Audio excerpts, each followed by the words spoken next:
और अभी खबर यह है कि SIFC की मौसर पॉलिसी से बरामदात और तरसीलात ज़र में इजाफा हुआ है। SIFC की बेहतर हिकमत अमली के बायस करंट अकाउंट सरप्लस का नया संग मील उबूर हो गया है। आपको बताएं कि पाकिस्तान का दिसंबर 2024 में करंट अकाउंट सरप्लस $582 मिलियन मईशत में नए इनकलाब की अलामत है। SIFC के ताउन से तरसीलात ज़र में इजाफा, करंट अकाउंट सरप्लस में बेहतरी आने लगी, माशी तरक्की भी जोर पकड़ गई।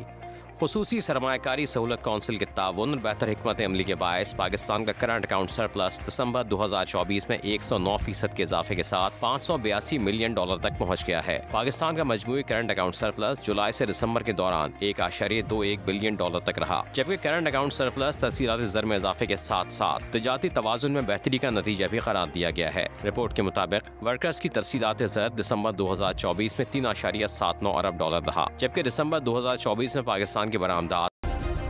सब्सक्राइब करें और बेल दबाएं ताकि कोई खबर रह न जाए।